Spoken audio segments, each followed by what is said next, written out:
దేవుడు చక్కని కూడి వచ్చి పాటలు పాడి ఆరాధించడానికి దేవుడు మనకు మంచి అవసరం ఇచ్చిన కాబట్టి దేవునికి వందనాలు. కూడి వచ్చిన సంఘ బిడ్డలకి, సంఘ కాపారికి, ఊర్ల పెద్దలకి, చిన్నలకి, రాయగడ నుంచి వచ్చిన దేవుని బిడ్డలకి, ఫేస్బుక్లే వాట్సాప్ల వాక్యమైన అందరికీ యేసు ప్రభు పేరట వందనాలు. మనం బైబిల్ తరగతిలోనికి వెళ్తాం. ప్రకటన గ్రంథము 12వ అధ్యాయము నుండి మనం నేర్చుకున్నాము. 12వ అధ్యాయము 16 నుండి భూమి ఆ స్త్రీకి సహకారి అయి తన నోరు తెరిచి ఆ ఘట సర్పము తన నోటి నుండి గ్రక్కిన ప్రవాహమును మృంగివేసెను. అందుచేత ఆ ఘట సర్పము ఆగ్రహము తెచ్చుకొని దేవుని ఆజ్ఞలు అందువలన ఆమె అరణ్యములో ఉన్న తన చోటికి ఎగురినట్లు గొప్ప పక్షిరాజు లెక్కలు 2 ఆమెకి ఇవ్వబడెను. అది నేను చెప్పాను పోయిన వారం వరకు మీకు నేను చెప్పినది మీకు జ్ఞాపకం ఉంటాను అనుకున్నారండి. అని రెక్కలు ఉంది. పక్షిరాజు వలన రెక్కలు ఎగిరిపోయినట్టుగా అప్పుడు 2 రెక్కలు ఉండండి అని చెప్పారు పోయిన వారంలో. బ్రిటన్, అమెరికా ఇస్రాయిల్ కోసం సహాయం కోసము వచ్చినట్టుగా నేను చెప్పారండి. దేవునికి స్తోత్రం. తర్వాత చదవమ్మా. చూడకుండా ఒక సంవత్సరం, కాలములు 2 సంవత్సరం, అర్థకాలము 6 నెలలు, 3.5 సంవత్సరము పోషింపబడింది. తర్వాత ఆ స్త్రీ ప్రవాహమునకు అంటే అప్పుడు నేను చెప్పిన మాట, స్త్రీ ఎక్కడికి పారిపోతాను? ఎడారిలోకి పారిపోతున్న చోట ఎక్కడికి అంటే దేవుడు వాక్యములు చెప్పినది ఏమనగా ఆడికి పెట్రో అని చెప్పబడిన స్థలంలోకి వెళ్ళిపోతుంది. ఎక్కడికి అండి? పెట్రో అంటే ఏదేమో అది స్థలము. అది ఏదేములకి క్యాపిటల్ గా ఉన్న స్థలం. ఏదేమనికి ఏదేమో ఎవరంటే ఏసావు తరములుగా నివసించిన చోట. దాదాపు అది ప్రతి ఒక్క చోట దేవునికి స్తోత్రం కలిగిన గాక. అది నేను పోయిన దినములు మీకు చెప్పారు. ఆ స్థలము దాదాపు 6,000 కిలోమీటరు ఉండినట్టుగా నేను పోయిన వారములు మీకు చెప్పినట్టుగా నేను అనుకున్నాను. దేవునికి స్తోత్రం కలిగిన గాక. అదే 6,000 అడుగు వెడల్పు ఉంది. 6,000 అడుగు వెడల్పున్న ఒక పెద్ద స్థలం. ఆ స్థలకి పేరు పెట్రో. పెట్రోకి ఏదో అని చెప్పుదామంటే ఏదో నివాసికులు నివసించిన ఆ చోటకి చెప్పిన పేరు పెట్రో. అక్కడే ఈ స్త్రీ అది ఇస్రాయేలు పరిగెట్టి వెళ్ళిపోయిన ఇస్రాయేలు 3.5 సంవత్సరము అక్కడే పోషింపబడుతుంది అని ఇక్కడ రాయబడింది. తర్వాత చూడమ్మా. కావున కొట్టుకొని పోవలనని ఆ సర్పము తన నోటి నుండి నీళ్లు నది ప్రవాహముగా ఆమె వెనుక వెళ్ళ. ఇప్పుడు ఆ సర్పం నోటి నుండి ఆ నీళ్లు ఇక్కడ ప్రవాహం వచ్చినట్టుగా అక్కడ అక్కడ ప్రభాగం అంటే జలం అని చెప్పినది ఏంటంటే ప్రకటన గ్రంథము 17వ అధ్యాయం 2వ వాక్యం 15వ వాక్యం చూడండి. ప్రవాహం అని చెప్పినది ఏమని వినండి. 17వ అధ్యాయం 2వ వాక్యం 15వ వాక్యం. భూరాజులు ఆమెతో వ్యభిచరించిరి, భూనివాసులు ఆమె వ్యభిచార మధ్యములో మత్తులైరి. మరియు ఆ దూత నాతో ఇలాగ చెప్పెను, ఆ వేశ్య కూర్చున్న చోట నీవు చూచిన జలము ప్రజలను అంటే నీ ఆ కూర్చిన చోట జలములని చెప్పబడ్డారండి. అంటే ఇప్పుడు ఈ సాతాను నోటు నుండి జనం వచ్చినారని చెప్పింది. అంటే సాతాను నోటు నుండి వచ్చిన మాట వలన ప్రజలు ఈ స్త్రీకి యుద్ధం చేయడానికి వస్తున్నారు. నేను చెప్పిన నీకు అర్థమైందో లేదో తెలియదు.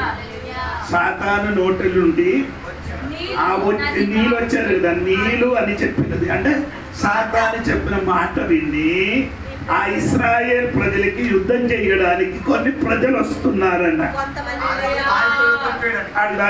యుద్ధం చేయడానికి స్తోత్రం. అది మీకు అర్థమైందని అనుకున్నారు. దేవుడికి స్తోత్రం కలిగిన తర్వాత కదమ్మా. అప్పుడు ఈ ప్రజలకి అందరూ ఇశ్రాయేలుకి యుద్ధం చేయడానికి వస్తున్నారు. ఎవరి మాట విని? ఆ సాతాను మాట విని ఆ ఇశ్రాయేలుకి యుద్ధం చేయడానికి కొన్ని ప్రజలు గుంపులుగా వచ్చినప్పుడు ఈ స్త్రీ అంటే ఇశ్రాయేలుకి సహాయం చేయడానికి భూమి ఏం చేస్తున్నారు? తన నోరు తెరిచి ఆ గడ్డ సర్పమును తన నోటు నుండి అంటే వచ్చిన ప్రజలకి ఏం చేస్తున్నారు? మృంగి వేస్తున్నారు. ప్రవాహం అని చెప్పినది ప్రజలు, అది మర్చిపోకూడదు. యుద్ధం చేయడానికి వచ్చిన ప్రజలకి ఈ భూమి ఏం చేస్తున్నారు? మృంగి వేస్తున్నారండి. అది ఇప్పుడు మాత్రం కాదు, పాత నిబంధనలు కూడా జరిగింది. సంఖ్యాకాండం మీకు అందరికీ తెలిసినట్టుగా ఉందండి. సంఖ్యాకాండము 20 అధ్యాయము 16వ అధ్యాయము 27వ వాక్యం 30, 31, 32 వాక్యం చదివితే మీకు అర్థమవుతున్నారు. కాబట్టి వారు కోరాహు దాతను అబీరాముల నివాసముల యొద్ద నుండి ఇటు అటు లేచిపోగా అంటే ఆ ఇటు అటు లేచిపోగా ఇది 30వ వాక్యం చూడండి. అయితే యెహోవా గొప్ప వింత పుట్టించుట వలన వారు ప్రాణములతో పాతాళంలో కూలినట్లు భూమి తన నోరు తెరిచి వారికి కలిగిన సమస్తమును మింగి వేసారంటే కోరగు నాదావు అమీదావు తన తోడుగా ఉన్న మనుషులకు మొత్తం భూమి ఏం చేసింది? మింగి వేసినట్టుగా దేవుడు వాక్యం చెప్తున్నారు.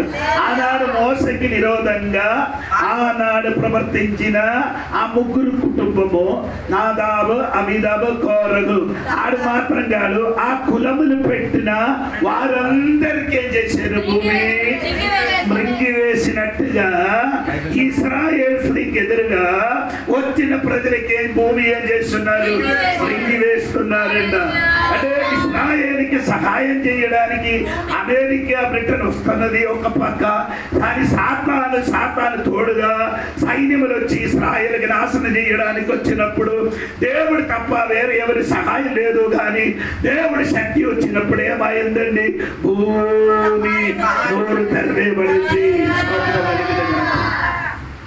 తెరవబడి వారికి అందరికి ఏం చేశారు? రింగి వేసినట్టుగా జరిగిందండి. స్తోత్రం చెప్పండి. తర్వాత అటు చేత దేవుడి ఆజ్ఞలు గైకొనుచు యేసును గూర్చి సాక్ష్యమిచ్చుచు ఉన్నవారైనా ఆమె సంతానములో శేషించిన వారితో యుద్ధము చేయుటకై బయలువెడలి సముద్ర తీరమున నిలిచెను. ఇంకా మీరు వినండి ఆ వాక్యము 16వ వాక్యము. భూమి ఆ స్త్రీకి సహకారి తన నోరు తెరిచి ఆ ఘట సర్పము తన నోటి నుండి గట్టిన ప్రవాహమును మింగివేసెను. అందుచేత ఆ ఘట సర్పము ఆగ్రహము తెచ్చుకొని దేవుడి ఆజ్ఞను గైకొనుచు దేవుడు ఆజ్ఞ అక్కడ నిలబడండి. దేవుడు ఆజ్ఞ అంటే అక్కడ ఏకవచనము అంటే మన బైబిల్ అనేది ఏకవచనంగా రాయబడింది. అంటే గ్రీకులో ఆజ్ఞలు అని రాయబడింది. అక్కడే తెలుగు కూడా ఆజ్ఞలు అని రాయబడి ఉంది. దేవునికి స్తోత్రం కలిగినగా. ఈ వాక్యము శనివార సంఘ బిడ్డలు పట్టుకొని కొందరికి ఏం చేస్తున్నారు? కలిపిలి చేస్తున్నారు. శనివారం సెవెంత్ ఏం చెప్తున్నారంటే దేవునికి స్తోత్రము, ఈ వాక్యం కూడా అనుసరించి విశ్వసించాలని వారు చెప్పుతున్నారు. ఈ వాక్యము అనగా దేవుడు చెప్పిన వాక్యము ఆ విశ్వాసం కూడా అనుసరిస్తే మాత్రమే ఏమవుతుంది? రక్షింపబడుతున్నారు అని చెప్పుతున్నారు. కానీ అది కరెక్ట్ బోధ కాదండి. సరి అయిన బోధ నేను ఇక్కడ చెప్తానండి. దేవునికి స్తోత్రం. 17వ వాక్యం సరిగా వినండి. అందుచేత ఆ గడ్డ సర్పము ఆగ్రహము తెచ్చుకొని దేవుని ఆజ్ఞను కైకొనుచు యేసును గురించి సాక్ష్యమిచ్చుచు ఉన్నవారైనా ఆమె సంతానములు అంటే యేసుని సాక్ష్యముల గురించి ఉన్నవారిని అందరికీ ఏం చేస్తున్నారు, చంపడానికి ప్రయత్నించున్నారు మాట. స్తోత్రం. అప్పుడు ఇక్కడ రెండు మాట మూడు రాయబడి ఉంది. ఒకటి యేసును ఆయన ముందుకు దేవుడు ఆజ్ఞలు, రెండు యేసును సాక్ష్యం. దేవునికి స్తోత్రం కలిగింది. ఆ కాలమని జరిగిన సమయం, ఆ కాలం అని చెప్పినది మహాశ్రమ దినములు కలిగిన విషయం గురించి అక్కడ చెప్పుతున్నారు. మహాశ్రమ దినములు కలిగిన విషయం గురించి అక్కడ చెప్పుతున్నారు. దేవునికి స్తోత్రం. ఆ మహాశ్రమ దినములు ఏమండి, ఆ దేవుని వాక్యము, రెండు యేసయ్య సాక్ష్యం, ఈ రెండు కూడా పట్టుకొని నిలబడిన వాడు మాత్రమే ఏమవుతున్నారు, రక్షింపబడుతున్న. మత్తయి సువార్త 24వ అధ్యాయములో ఆ మాట రాయబడి ఉంది. మీరు ఒకసారి చూడండి. మత్తయి సువార్త 24:13 వాక్యం. అంతము వరకు అంతం వరకు సహించిన వాడెవడో వాడే రక్షింపబడు. అంతం వరకు సరే సహించిన వాడెవడో వారే చేస్తున్నారు, రక్షింపబడుతున్నారంట. దేవునికి స్తోత్రం చెప్పండి గట్టిగా. ఇక్కడ మీరు తెలుసుకున్న ఒక విషయము, దేవుడి సంఘ బిడ్డలారా బాగా తెలుసుకోవాలి. దేవునికి స్తోత్రం. అంటే ఆనాడంటే ఇశ్రాయేల్ దేశములు, అక్కడే ఉన్నవాడికి దేవుని వాక్యం ఉంది, యేసయ్య సాక్ష్యం ఉంది. దేవునికి స్తోత్రం. అక్కడ ఆ వాక్యములు యేసయ్యనున్న సాక్ష్యం ఇచ్చుచున్న వాడికి దేవునికి స్తోత్రం కలిగినగా. అంటే ఆ మహాశ్రమ దినములు రక్షింపబడడానికి రెండు విషయం ఉంది. ఒకటి యేసను, ఆ దేవుడి ఆజ్ఞలు, రెండు ఆ సాక్ష్యం ఇచ్చిన వాడి స్తోత్రం. ఇది రెండు పట్టుకున్నవాడు అక్కడ ఉన్నారండి. దేవునికి స్తోత్రం కలిగినగా. వారు అంతం వరకే చేయాలి, సహించిన వాడు మాత్రమే రక్షింపబడుతుంది. అంతం వరకు అంటే ఆ మహాశ్రమ వల్ల వరకు వారేం చేయాలి, పట్టుకుంటున్న వాడు మాత్రమే ఏమవుతున్నారు, రక్షింపబడుతున్నారు. మనకి సంబంధించిన విషయం కాదు. ఏది అంతం వరకు సహించిన వారు మాత్రమే రక్షింపబడుతున్నారని కొందరు చెప్పుతున్నారండి. అది ఆ కాలములు. ఏది ఆ 7 సంవత్సరములు భూమిలో జరిగిన శ్రమ సమయములు ఆ దేవుని వాక్యము యేసుని గురించిన సాక్ష్యం పట్టుకున్నవాడే ఆనాడేమవుతున్నారు, రక్షింపబడినట్టుగా ఉండాలి. ఇప్పుడు మీకు అర్థమైనట్టుగా ఉన్నాను కానీ అనుకున్నాను. ఇంకా దానియేలు గ్రంథము 12వ అధ్యాయము 11-12 వాక్యం కూడా కలిసి చదవండి. అనుదిన బలి నిలుపు చేయబడిన కాలం మొదలుకొని నాశనము కలిగి చేయు హేయమైన దారిని నిలువబెట్టు వరకు 1290 దినములగును. అంటే ఏంటండి, 1290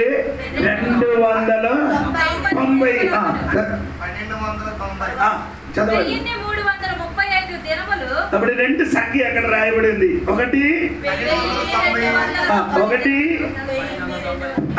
1290, ఇంకొకటి స్తోత్రం కలిగిన స్తోత్రం చెప్పండి గట్టిగా. దేవునికి స్తోత్రం. 260 అని ఆ సంఖ్య ఎంత అంటే 3.5 సంవత్సరం. 1260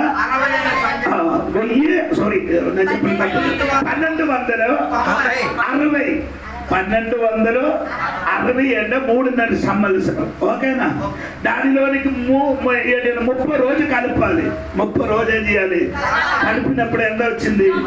ఆ 30 రోజు ఏమనగంటే నేను చెప్పిన సరిగా వినండి. దేవునికి స్తోత్రం. హర్మదోన్ యుద్ధములు జరిగిన దినం అది. హర్మదోన్ యుద్ధములో జరిగిన ఆ 30, అప్పుడు ఆ 1260 ప్లస్ అప్పుడు ఎంత అయింది? ఓకేనా? ఇంకా తర్వాత చదవండి. ఇంకా తర్వాత 335 దినములు పాలుకొని కనిపెట్టుకుని వాడు ధన్యుడు. అంటే ఇంకేంటి 1335. ఇది నీ మనసుకు ఉంచుకోవాలి. ఎంత అంటారు? ఫస్ట్ 1290 స్తోత్రం కలిగిన గాక. ఇంకా నీ తెలిసిన ఒక విషయం అండి, యెహోవా షాపాత్ ఆ లోయలలో ఒక యుద్ధం జరుగుతున్నారు. ఇస్రాయేల్ ఇది ముందుకు నేను చెప్పిన ఆ విషయం. అప్పుడు ఇస్రాయేల్కి ఎదురుగా సమస్త రాజ్యాలు అందరూ కలిసి ఏమవుతున్నారు? యుద్ధం చేయడానికి, పోరాటం చేయడానికి వచ్చిస్తున్నారు. స్తోత్రం. ఆ వచ్చిన దినములు ఎంత దినము వరకు ఆ యుద్ధం జరుగుతున్నారంటే దేవునికి స్తోత్రం కలిగి 45 రోజండి. 45 రోజులు. 45 రోజులకి ఏది ఆ యుద్ధం జరిగినది ఎన్ని రోజు అంటే 45 రోజు. ఈ 45 రోజు కూడా దానితో కలిపండి 1290కి 45 కలిపండి 1335 వరకు. ఇంకా ఆ వాక్యం పూర్తిగా చదివండి. స్తోత్రం కలిగింది.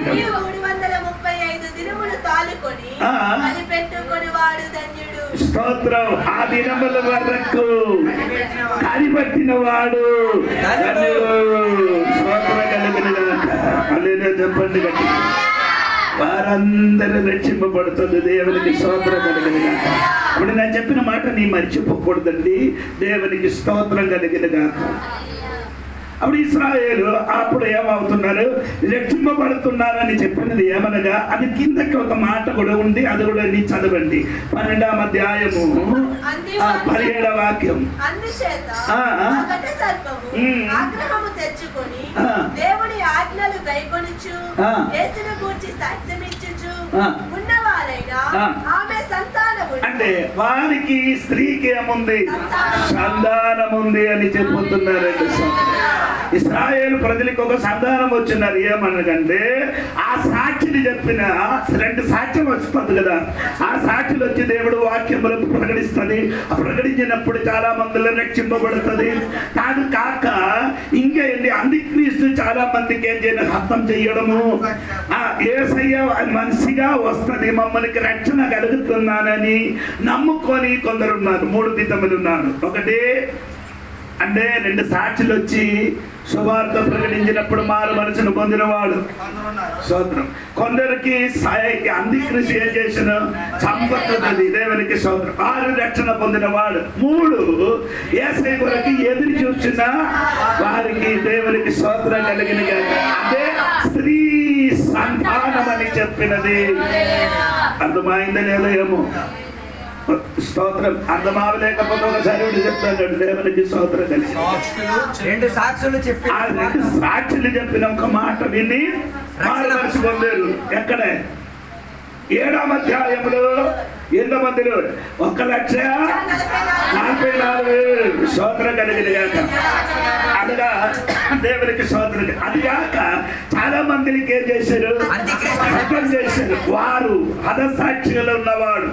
3వదే యేసయ్య కొరకు ఏం చేసింది? ఎన్ని కష్టాలు నష్టాలు సహించి ఎదురు చూసి నిలబడిన వాడే ఆ స్త్రీ సంతానము. దేవునికి స్తోత్రం కలిగిన.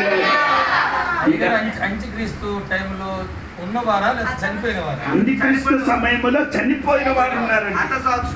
ఆడే స్త్రీ సంతానం ఏంటి? హతసాక్షులు ఉన్నవారు. దేవునికి స్తోత్రం కలిగిన. ఇంకా మీరు చూడవలసిన మాట ఏమంటమ్మా? ఆ వాక్యం పూర్తిగా చదవమా. 17వ వాక్యం. ఆ ఘట సర్పము ఆగ్రహము తెచ్చుకొని దేవుని ఆజ్ఞలు గైకొనుచు యేసుని గూర్చి సాక్ష్యమిచ్చుచు ఉన్నవారైనా ఆమె సంతానములో శేషించిన వారితో యుద్ధము చేయుటకై బయలువెడలి సముద్ర తీరమున నిలిచెను. అంటే ఉన్నవాడికి కూడా ఏం చేయాలి? యుద్ధం చేసి యుద్ధం చేయడానికి ఎక్కడికి వచ్చారు? సముద్ర తీరములకు వచ్చినట్టుగా మనం చూడగలుగుతున్నారు. దేవునికి స్తోత్రం కలుగుతున్నారు. మరి గట్టిగా దేవునికి స్తోత్రం. అప్పుడు సాతాను ఉన్నవారు కూడా ఏం చేయబోతున్నారు?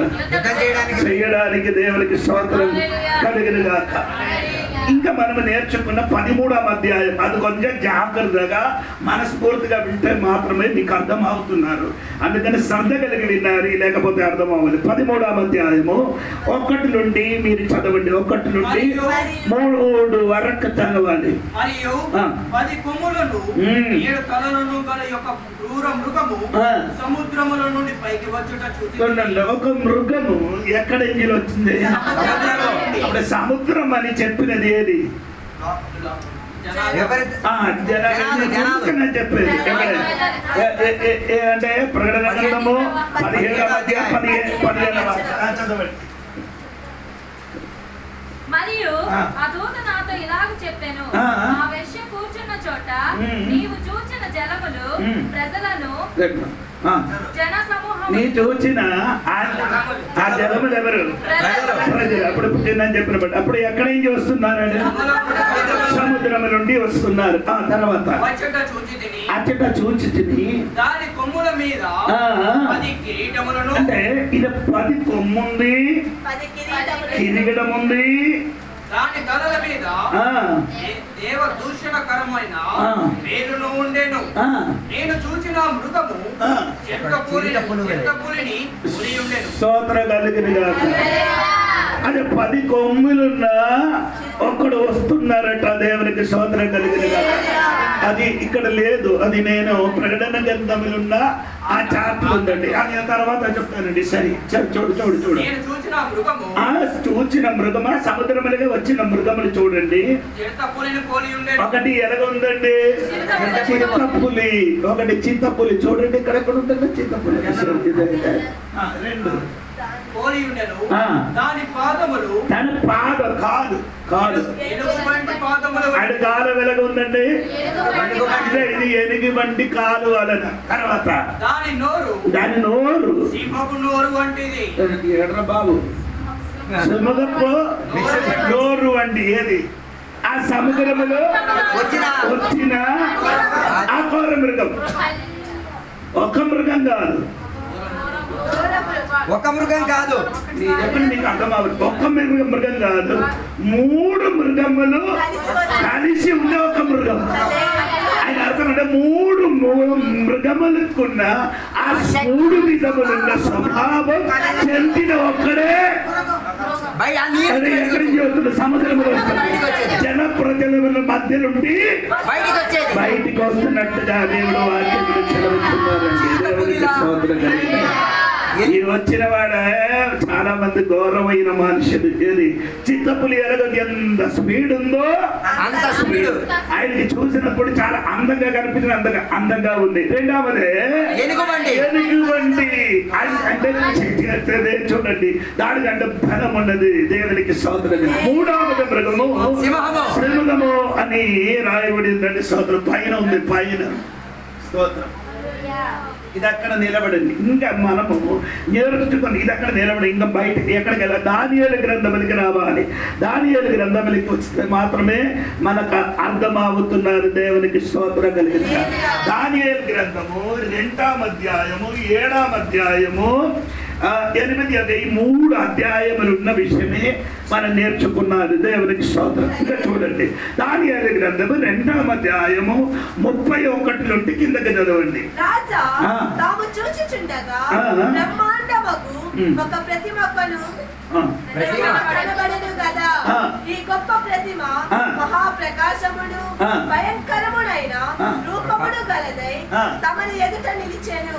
ఆ ప్రతిమ యొక్క శిరస్సు మేలిమి బంగారమయమైనది. దాని రొమ్మును భుజములను వెండివియు, దాని ఉదరమును తొడలను ఇత్తడివియు, దాని మోకాళ్ళు ఇనుపవియు, దాని పాదములలో ఒక భాగము ఇనుపదియు ఒక భాగము మట్టిదియుడై ఉండెను. ఇదే చూసారు. ఎవరు చూసారు? రాజు పేరు నెబుకద్నెజర్. బంగారం,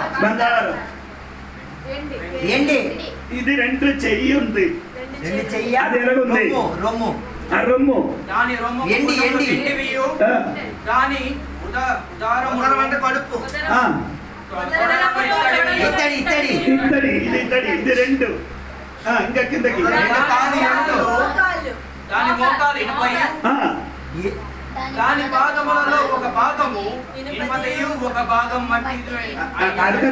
ఒకసారి కూడా చదవండి, మీరు కాచు కాదు. ఆ ప్రతిమ యొక్క శిరస్సు బంగారమయమై చెప్పరు, ఆ శిరస్సు అలాగే ఉంది, బంగారం. రెండు దాని రొమ్మును భుజమును వెండిది. ఇది రెండు కూడా అంటే వెండి అండి. ఏంటంటే భుజము రెండు చెయ్యి, అది వెండి.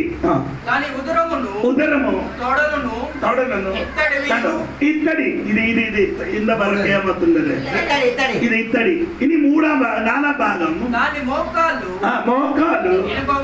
ఇరుమయు దాని పాదములలో ఒక భాగం ఇనుపదియు ఒక భాగము మట్టి ఉన్నది. ఇది రెండు కూడా కలిసి ఉంది. ఒక భాగం ఇనుము, ఇంతవరకు ఇనుము, ఇంతవరకు మట్టి, ఇంతవరకు ఇనుము, కిందకి మట్టి. మరియు చేతి సహాయము లేక తీయబడిన ఒక మీరు చూడండి, ఎన్ని రాజ్యం గురించి చెప్పారు? 1 2 3 4 రాజ్యం. ఆ 4 రాజ్యం గురించి చెప్పినప్పుడు అదే విధంగా దానియేలు కూడా చూపుతున్నప్పుడు అంటే ఈ బొమ్మ చూసినట్టుగా కాదు, రాజుడు చూసినప్పుడు అందం కలిగిన దానియేలు చూసినప్పుడు అది కాదు. దానియేలు గ్రంథం 7వ అధ్యాయము 1 నుండి కిందకి చదవండి. దానియేలు గ్రంథము 7వ అధ్యాయము 1 నుండి కిందకి చదవండి. బబులోను రాజు బెల్షస్సరు యొక్క పరిపాలనలో మొదటి సంవత్సరమున దానియేలుకు దర్శనములు కలిగెను. దానియేలు కంటే దర్శనం చూడండి. అతను తన పడక మీద పరుండి ఒక కలకని ఆ కళ సంగతిని సంక్షేపముగా వివరించి వ్రాసెను. దానియేలు వివరించి చెప్పినదేమనగా, రాత్రి అందు దర్శనములు కలిగినప్పుడు నేను తేరి చూచుచుండగా ఆకాశపు నలుదిక్కుల నుండి సముద్రము మీద గాలి విసురుట నాకు కనబడేది. సముద్రములు ఏమైంది? సముద్రం అని చెప్పినది ఏంటి? జనం. దాని మీదకి ఏం చేసింది? ఏదో సమస్య వచ్చి కొట్టినప్పుడు ఈ ప్రజలు మొత్తం కదలడానికి ప్రారంభించారు. ఏంటంటే సమస్య వచ్చేసరికి కదిలిపోయారు ఎవరు? ప్రజలు. అప్పుడు కదలినప్పుడే దాని లోపల నుండి శక్తులన్నీ బయటకు వస్తుంది. స్తోత్రం కలిగిన కాక ఎక్కడ సమస్యలు పెరిగితే అక్కడ ఏదైనా ఒకటి బయటికి వస్తుంది. స్తోత్రం కలిగిన అప్పుడు 4 మిక్కిలి గొప్ప జంతువు నిలబడండి. ఈ బొమ్మకి రాజును చూసినప్పుడు 4 రాజ్యం చూశాడు. ఆ 4 రాజ్యములు రెచ్చింపబడలేని వాడు, మారు మనసు పొందలేని వాడు చూసినప్పుడు అందం కలిగిన బొమ్మ కనిపించిన మారు మనసు పొంది రక్షణ పొందిన దేవుడి బిడ్డలు చూసినప్పుడు అది బొమ్మ కాదురా, అది 4 విధములున్న రాజ్యములు ఇక్కడికి వచ్చినట్టుగా తెలియపరుచున్నారు. అంటే దేవుని బిడ్డలకి సేవించిన వాడు సేవించలేని వాడికి ఉన్న తేడాది దేవునికి స్తోత్రం కలిగిందిగా. సేవించలేని వాడు చూసినప్పుడు అన్ని అందం కలిగింది కనిపిస్తుంది. సేవించిన వాడు చూసినప్పుడు క్రూర మృగత్వం కలిగిన రాజ్యములు ఈ భూమిలో స్థాపింపబడినట్టుగా కనబడిందండి. దేవునికి స్తోత్రం చెప్పండి. అలా చెప్పండి గట్టిగా, ఇల్లు గట్టిగా దేవునికి తర్వాత అప్పుడు 4 మిక్కిలి గొప్ప జంతువులు సముద్రములో నుండి పైకి ఎక్కెను. ఆ జంతువులు ఒకదానికొకటి భిన్నములై భిన్నంగా ఉన్న జంతువు. ఇప్పుడు ప్రకటన గ్రంథములు చదివినప్పుడు భిన్నం లేదు, అన్ని కలిసిన ఒక జంతువులా కనబడుతుంది. అర్థమవుతుంది, విడివిడిగా లేదు.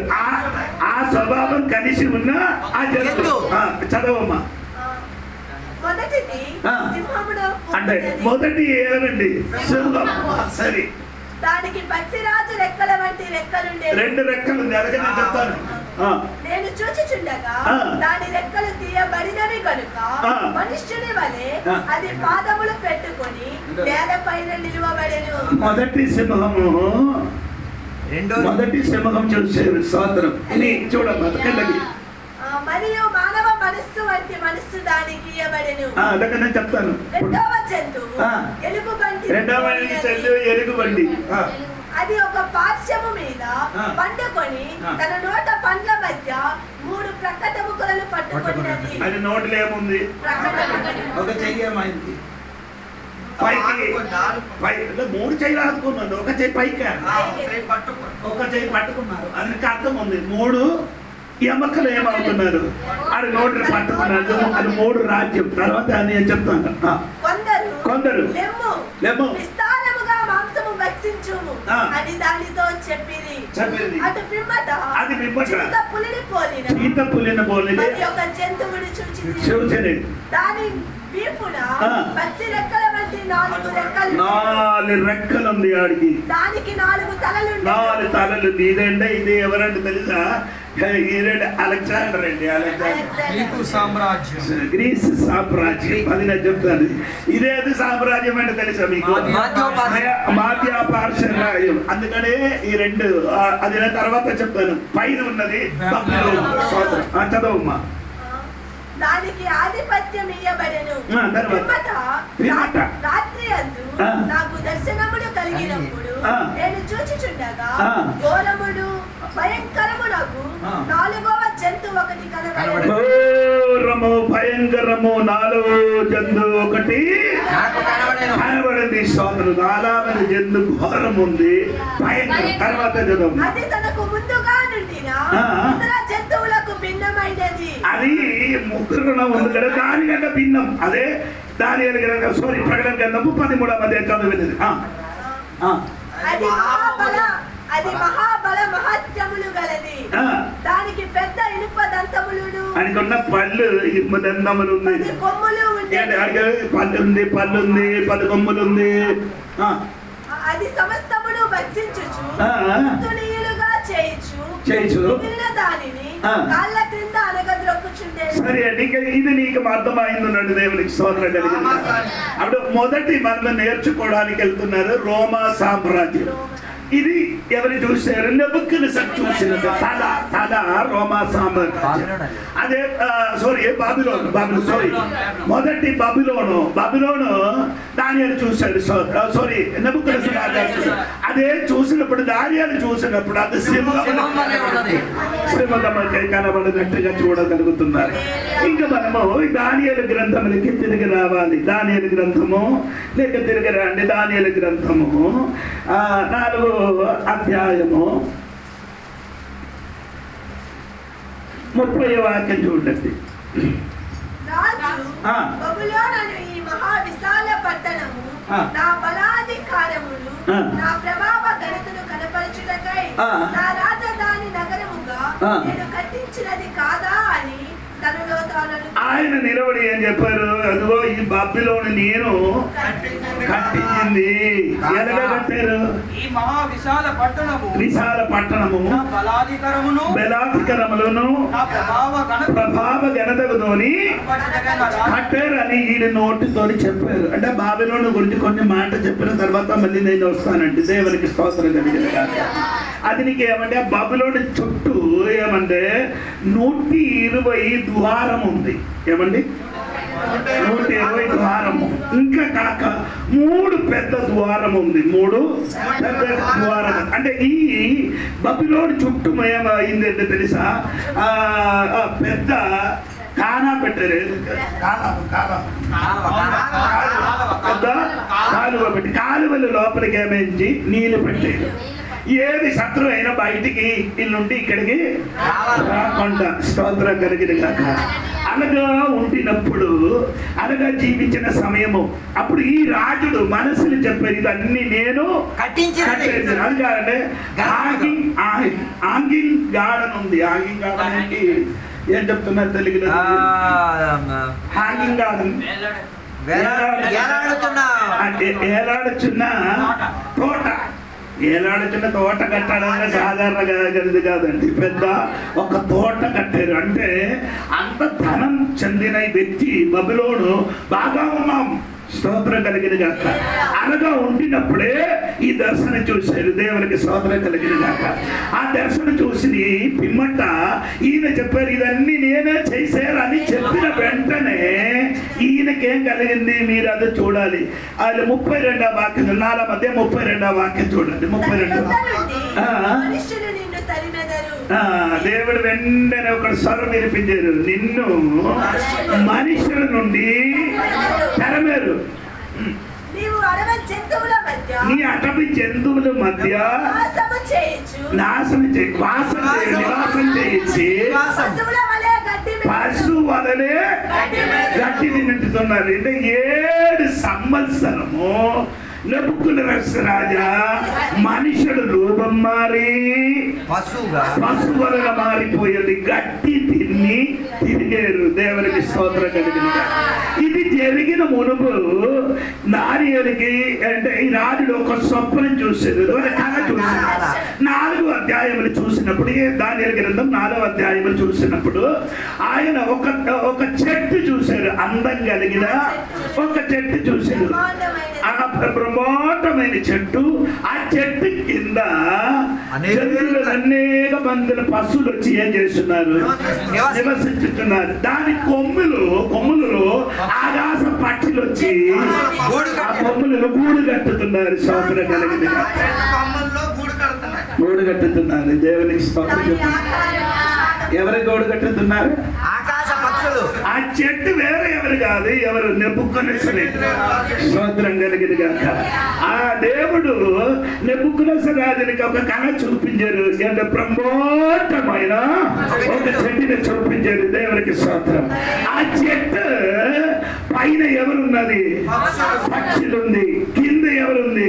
ఘోరమైన మృగములుంది. ఆయన జీవిత రీతి దేవుడు ఆయనకి దర్శనంతో బయలుపరిచారు. దేవునికి స్తోత్రం కలిగిన గాక.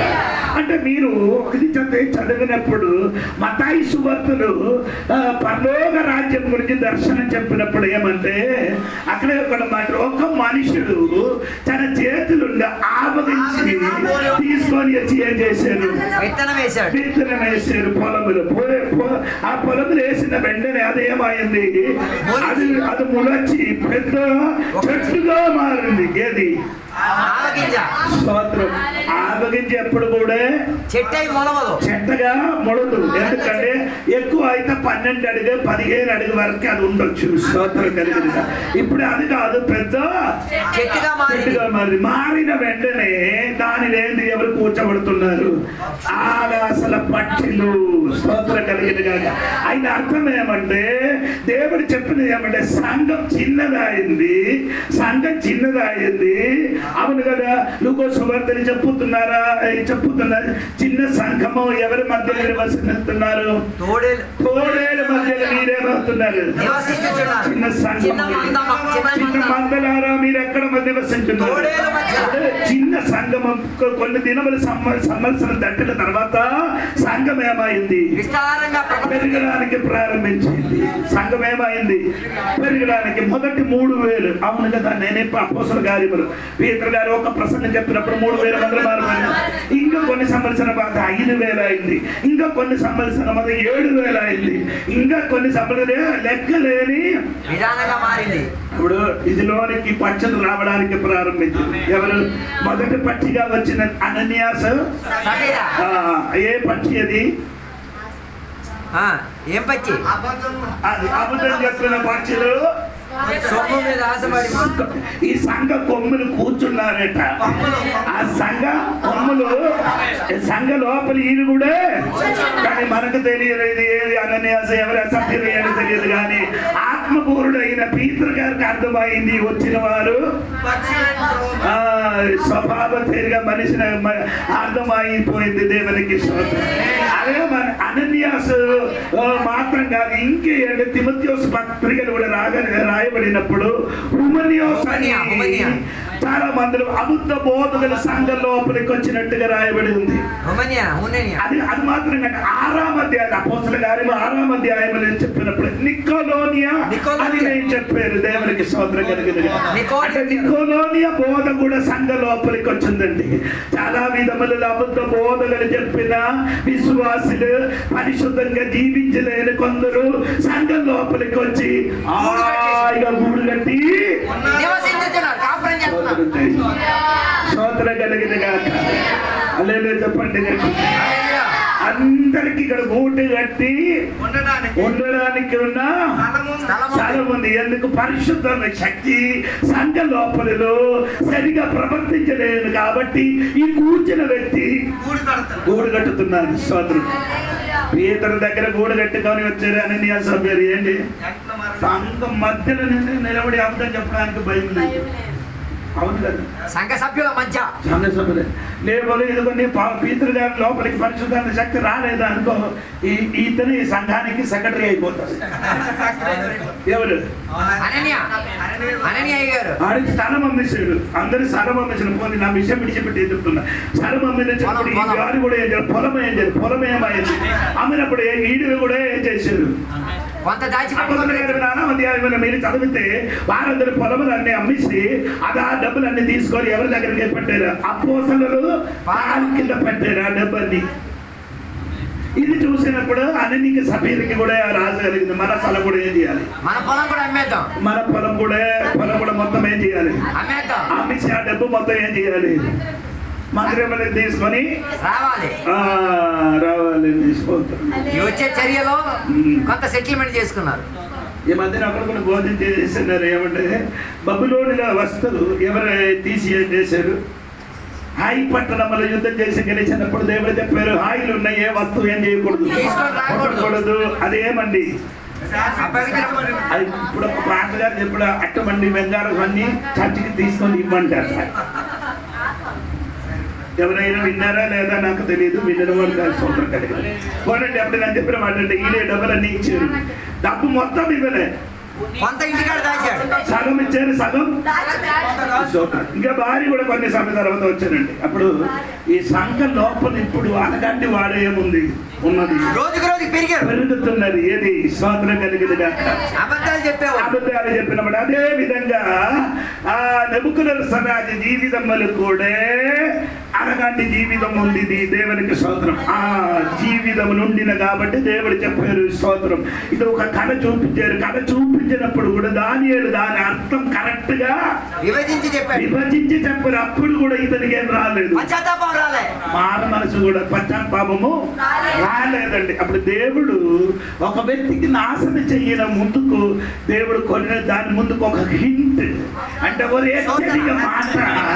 హెచ్చరిక మాట దేవుడు ఏం చేస్తున్నాడు చెప్తానండి. అది వాక్యంతోని అవ్వచ్చు, లేకపోతే ఏదైనా మనుషులు వాళ్ళని ఏదైనా ఒక మాట నీతోని దేవుడు ఏం చేస్తుంది? హెచ్చరిక మాట చెప్పిన తర్వాతే దేవుడు ఏం చేస్తాం? నాశనం చేస్తున్నాడు. అదే ఆమోసు గ్రంథములు రాయబడిన ఏమనగా 4వ అధ్యాయములు, నేను ఎక్కువ దేశం నశించిన మునువే నా ప్రవక్తలకు బయలుపరిచిన తర్వాత ఏం చేస్తున్నారు? ఆ పట్టణానికి నాశనం చేస్తున్నారట. అప్పుడు నేను చెప్పిన మాట ఏంటి? అబ్రహాముకి దేవుడు చెప్పాడు, సొదొమ గొమొర్ర నశించిన వల్ల నాశనం చేయన మునువే దేవుడు ఏం చేశారు? అబ్రహామునికి దేవుడు బయలుపరిచాడు. అందుకని ఈ రాత్రి కూడా నేను చెప్పిన మాట, దేవుడు నీతోని కరెక్ట్ గా దేవుడు నీతోని మాట్లాడుతుంది.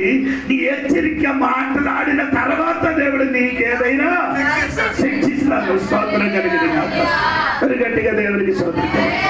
అప్పుడు కూడా నెబుకద్నెజరు ఏం చేయలేదు, పశ్చాత్తాపపడలేదు. కాబట్టి ఈయన ఏం చేశాడు? ఈ బబులోను నాకోని వలన కట్టినారు అని చెప్పిన వెంటనే గర్వముతో ఉండగా ఆ మాట చెప్పి రాజా గ్రహం నుండి ఉండగా ఆ రూపం మారిపోయింది, పసుపు అయిపోయింది. పసుగా ఉండి అడవి జంతువులతో తిరిగి గడ్డి తినడానికి ప్రారంభించిన 7 సంవత్సరం వరకు ఆడేం చేశారు. ఇంకా దానియేలు గ్రంథం 7వ అధ్యాయంలోకి మీరు రండి, 2వ వాక్యం 2 కిందకి చదవండి. ఏమనగా నేను తేరి చూచుచుండగా ఆకాశపు నలుదిక్కుల నుండి సముద్రము మీద గాలి విసుట్ల నాకు తర్వాత అప్పుడు 4 మిక్కిలి గొప్ప జంతువులు మహాసముద్రముల నుండి పైకెక్కెను. తర్వాత ఆ జంతువులు ఒకదానికొకటి భిన్నములై ఉండేది. మొదటిది సింహమును పోలినది, కానీ దానికి పక్షిరాజు రెక్కల వంటి రెక్కలుండేవి. అంటే పక్షిరాజు రెక్కల వలన రెక్కలుండి, ఎందుకంటే బాగా స్పీడ్ గా ఉన్నవాడండి. స్తోత్రం కలిగిన రెక్కలు ఉంది, బాగా 2 రెక్కలు ఉంది. అందుకే పక్షిరాజ పని అండి ఎదుగుతుంది. అంటే సింహము పక్షిరాజ. ఒకటి పక్షిరాజులో ఉన్న రాజుడు ఎవరు? పక్షిరాజ. జంతువులు ఉన్న రాజులు ఎవరు? ఆ 2 స్వభావం కలిగిన వాడే బబులోను. ఆ తర్వాత తర్వాత కానీ దానికి పక్షిరాజు రెక్కల వంటి రెక్కలుండెను. నేను చూచుచుండగా దాని రెక్కలు తీయబడినవి కనుక ఆ రెక్కలు ఏమవుతున్నారు? తీయబడుతున్నాడు. ఆయన తన రాజ్యం పోయినట్టుగా దేవుడు చూపించారు. తర్వాత మనిషిని వలె అది పాదములు పెట్టుకొని, ఇప్పుడు చూడండి, మనిషిని వలె బాధపడి ఆడ స్వభావం మారింది కదా. ఎలాగ వచ్చింది? ఎప్పుడు మనిషి అంటే జంతువులుగా మారిన వాడు ఇప్పుడు ఎలాగ వచ్చింది? మనిషిలో మళ్ళీ దేవుడు ఆయనకి ఏం చెప్పి దేవుడు తండ్రి పశ్చాత్తాపడిన వెంటనే దేవుడు ఆయన మార్చి మనిషి స్వభావం వచ్చిందండి. స్తోత్రం చెప్పండి. అలా మనిషి స్వభావం వచ్చిన తర్వాత 1 సంవత్సరం కూడా ఆయన ఏం చేశారు? రాజ్యము ఏలేడు తర్వాత ఏలవాడు చేసిన తర్వాత నెబుకద్నెజర్ ఏమైంది? చచ్చిపోయారు. నెబుకద్నెజర్ ఏమైంది? చనిపోయారు. ఇంకా 2వది చనిపోయిన తర్వాత వచ్చిన వేరే 5వ అధ్యాయం 1వ వచనం చూడండి. దానియేలు గ్రంథం 5వ అధ్యాయం 1వ వచనం. అంటే ఇది మర్చిపోకూడదండి. నెబుకద్నెజర్కి 2 బెల్షస్సర్కి మధ్యన 3 రాజులు ఏలవాడు చేశారు. అది ఇక్కడ బైబిల్ కరెక్ట్ గా చెప్పలేదు. 3 రాజులు ఏం చేశారు? ఏలవాడు చేశారు. 3వ రాజులు 4వ రాజులే ఎవరు? బెల్షస్సర్. బెల్షస్సర్ చేయన పని వినండి. 1000 మందికి గొప్ప విందు చేయించి, అంటే ఆయన చేయడానికి ప్రారంభం 1000 మందికి గొప్ప విందు చేశారు. తర్వాత ఆ 1000 మందితో కలుసుకొని ద్రాక్షారసము త్రాగుచుండెను. బెల్షస్సరు ద్రాక్షారసము త్రాగుచుండగా తానును తన అధిపతులను తన రాణులను తన ఉపపత్నులను వాటిలో ద్రాక్షారసము పోసి త్రాగునట్లు తన తండ్రి యగు నెబుకద్నెజరు యెరూషలేములోని ఆలయములో నుండి తెచ్చిన వెండి బంగారు పాత్రలను తెమ్మని ఆజ్ఞయించారు. తాగడానికి ప్రారంభించారు. ఎప్పుడు? విందు. పత్ని ఉపపత్నికి అందరికి తీసుకొని 1000 మందికి తీసుకొని వారి పెద్ద విందు చేసినప్పుడు తాగడానికి పాత్ర లేదు. ఆడు నాన్నగారు ఉంది కదా నెబుకద్నెజర్, ఆయన యెరూషలేము దేవాలయం పాడు చేసినప్పుడు అక్కడ నుంచి తెచ్చి వచ్చిన కొన్ని పాత్రలు లేదండి, వేలాది లక్ష వెలగలిన పాత్రను తెచ్చి వచ్చారు. వచ్చి ఆ పాత్రను తెచ్చి రమ్మని చెప్పారు. ఏ పాత్రం? వెండి బంగారం. వేరే పాత్రం లేదు కాదండి. దేవాలయములు వచ్చిన ఆ పరిశుద్ధ పాత్ర తెచ్చి దానిలోని ఏం చేశారు? దానిలోని మద్యం వేసి స్తోత్రం చెప్పండి. ఎందుకు స్తోత్రం చెప్పారండి? దేవుని వస్తువుని తీసుకొచ్చి ఎందుకు ఆ పాత్ర దీని ముందుకు ఎక్కడే ఉండేది? ప్రత్యక్ష గుడారం లోపల ఉన్న దేవుడు మహిమ దాని మీదకి దిగినది, చూసినది, దాని మీదకి వచ్చినట్టు చూసిన ఆ పాత్ర ఇప్పుడు ఎక్కడికి వెళ్ళిపోయారు? లేదు, బబులోనికి వెళ్ళిపోయారు. బబులోనికి అంటే ఎందుకని జరిగిందంటే, బబులోనికి వెళ్ళడానికి ఉన్న కారణము ఆ వారు చేసిన తప్పు వలన ఎక్కడికి వెళ్ళింది? ఆ పాత్ర వేరేవరు కాదండి, మనమే. అది ఎలాగ చెప్పుతున్నారా ఇదారంటే ఎలాగ చెప్పుతున్నారంటే అపోస్తల కార్యం 9వ అధ్యాయం అని చదివినప్పుడు పౌలు గారికి దేవుడు మారు మనసు ఇచ్చినప్పుడు దేవుడు చెప్పారు, నేను ఏర్పరచిన పాత్రం అది. ఎవరండి? పౌలుని దేవుడు ఏర్పరిచిన పాత్ర. నీ ఒక్క విషయం నీ మర్చిపోకూడదు. దేవుడు నిన్ను ఏర్పరిచిన పాత్రము. ఈ పాత్రములు వేరే వస్తువే చేయకూడదు, నింపకూడదు. ఈ పాత్రములు వేరే ఏదైనా అశుద్ధమైన ఏది వేయకూడదట. ఈ పాత్రమట మన శరీరమైన పాత్రములు వేరే అపవిత్ర చేయకూడదు. చేస్తే దానికి శిక్ష ఉంది. సోదరం, బెల్షస్సర్కి దాని శిక్ష జరిగింది. ఏంటి శిక్ష జరిగిందంటే మీకు అర్థమవుతున్నారు. పెద్ద దేవునికి స్తోత్రం కలిగిన గాక. ఏ శిక్ష జరిగింది తల్లి? 5వ అధ్యాయం 24.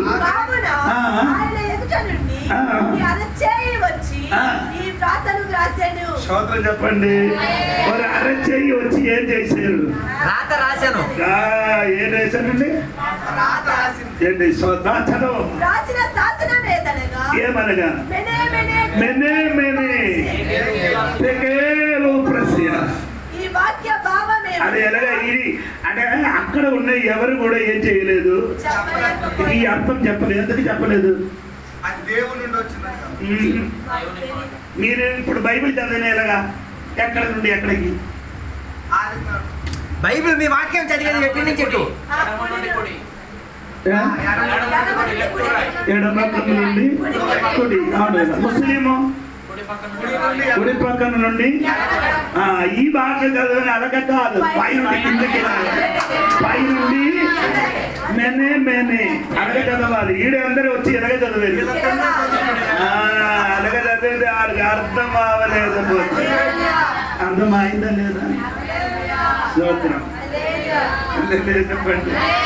అందరూ మెనే మెనే కేకేలు ప్రత్య ఆడ ఎలాగ చదివేది. ఎడం పక్క నుండి కుడి పక్క చదివినట్టు ఆడికి అర్థం అవ్వలే, ఆడికి తెలియదట. అక్కడ ఇక్కడ తెలియదు. దానియేలు వచ్చినప్పుడు కరెక్ట్ చెప్పాలి. దానియేలు దేవుడికి జ్ఞానం ఇచ్చాను కాబట్టి అదే భాష తెలిసింది కాబట్టి దానియేలు పై నుండి కింద మేనే మేనే కరెక్ట్ గా చెప్పగలను. ఆయన అర్థం కూడా దానియేలు చెప్పదు. ఏంటది? ఏమనగా దేవుడు ప్రభుత్వ విషయములలో లెక్క చూచి దాన్ని ముగించాను. ఆయన నిన్ను త్రాసులో తూచగా నీవు తక్కువగా కనబడుతుంది. ఈడికి దేవుడు ఏం చేశాడు? రాశాడు. ఎక్కడ? ఆ గోడ మీద మాత్రం కాదు, పడక మీద కూడా రాసిన దేవుడు. కొందరు అనుకున్నారు గోడ మీద మాత్రము రాశాడండి. దేవుడికి స్తోత్రం. వాళ్ళే చెప్పండి గట్టిగా. అదే ఏం చేశాడు దేవుడు? పడక మీద రాసి ఎవరికి ఇచ్చారు? మోసకి ఇచ్చారు. మోస అది తీసుకొని వచ్చినప్పుడు ఏం జరిగింది? ఏది ఏది రాశారో దానికి విరోధంగా అప్పుడు మోస ఈ పలక ఏం చేశారు? బట్టలు కొట్టారు. బట్టలు కొట్టారు. అప్పుడు బట్టలు కొట్టారు. ఎప్పుడు దేవుడు ఆడ ఆజ్ఞ రాసి ఇచ్చారు, వాడు ఏం చేయలేదు. దేవుడు రాసిన ఇచ్చిన ఆజ్ఞ ఏం చేయలేదు. దేవుడు ఏం చేశాడు? దేవుడు కానీ దాని మోసం పడలు కొట్టారు. ఇప్పుడు మళ్ళీ దేవుడు చెప్పాడు, ఇది నేను రాసి నీ ఏం చేయాలి? పలక తెచ్చిన నీ తెచ్చి వస్తే రాస్తామని. అదో ఎంత కరుణామయుడు అని చూడండి. సోదరు, నేను రాసిన ఇచ్చినప్పుడు నీ ఏం చేయలేదు. నీ ఆ పలక అనుసరించి జీవించలేదు. అందుకని నీ ఒక పని చేయదు, నీ పలక పట్టుకుంటు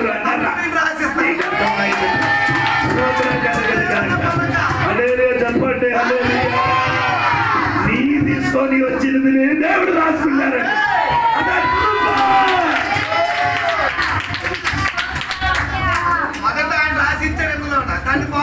పాడు చేసేది మన పలకర ఆయన రాశారు మాట. స్తోత్రం చెప్పాలి. నీకు అర్థమైంది లేదు? దేవునికి స్తోత్రం కలిగింది. హల్లెలూయా. అది పలకలు మాత్రం కాదు, గోడ మీద మాత్రం కాదు, ఎక్కడ కూడా అక్కడ కూడా మాత్రం శిలువ పైన కూడా ఉంది. శిలువ పైన ఎవరు రాశారు? యోధులకి రాజులని రాశారు. స్తోత్రం. అదెవరు రాశారు? అది నీకు తెలియదు. ఇంతవరకు ప్రతి శుక్రవారం శిలువను మరణించిన రోజు వాక్యం చెప్తున్నారు. ఎవరు కూడా చెప్పలేదు. అది పీలాతోసు గారు రాశారు. పీలాతోసు గారి దగ్గరికి వచ్చి ఇశ్రాయేలు ఎప్పుడు యూదుడు రాజుడు రాయకూడదని చెప్పలేదు. అప్పుడు పీలాతోసు అప్పుడు ఆడు మంచి పురుషుడిగా మారింది. రాసినది రాసేసాను మరి సరిదిద్దేది లేదు. అది నేనేం చెయ్యను. సరిదిద్దను 3 భాషలు రాశారు దేవునికి స్తోత్రం. 3 భాషలు రాశారు దేవునికి. 3 భాషలు ఉన్నవాడికి చదవడానికి కూడా స్తోత్రం చెప్పండి. అదే చెప్పండి. స్తోత్రం కలిగినగా అదే చెప్పండి. రాత్రి ఒక విషయం అది నేను పిచ్చిపెడుతున్నారు దేవునికి స్తోత్రం. అప్పుడు మేనే తక్కారు ఇప్పుడు సింహాన్ని రాశారు. ఇక్కడ అక్కడ నిలబడేది మీరు తర్వాత చెప్తానండి. స్తోత్రం. ఇది యెషయా గ్రంథం 45వ అధ్యాయం 1 నుండి కిందకి చదవండి. యెషయా గ్రంథము 45వ అధ్యాయం 1 నుండి 3 వరకు. జనములను జయించుటకు నేను అతని కుడి చేతిని పట్టుకొని ఉన్నాను. నేను రాజుల నడికట్లను విప్పెదను. అమ్మా అదే దాని పైన ఒక వాక్యం కూడా అది కూడా చదువు. 44 చివరి ఒక వాక్యం కూడా ఉంది.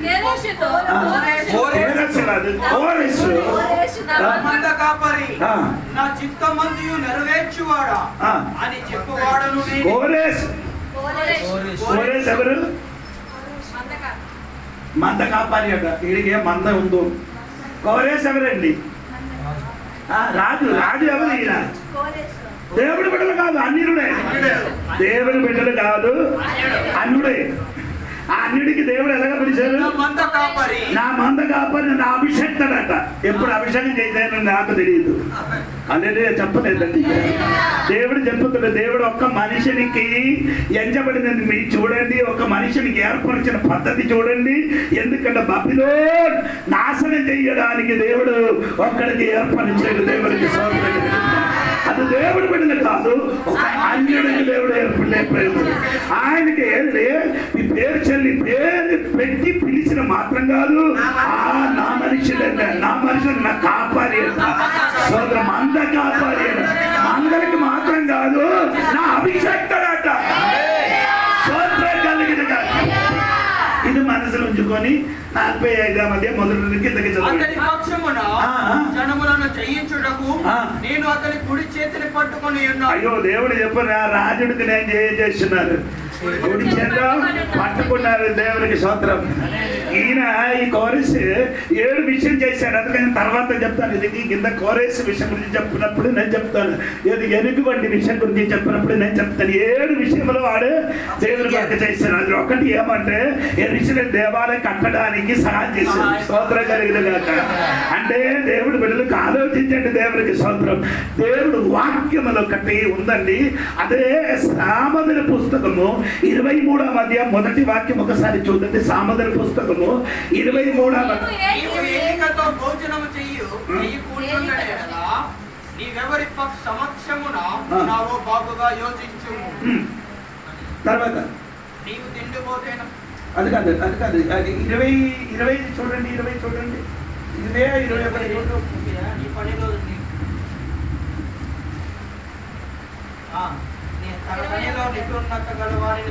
యెహోవా చేతిలో రాజు హృదయము. అది కరెక్ట్. 21 చూడు.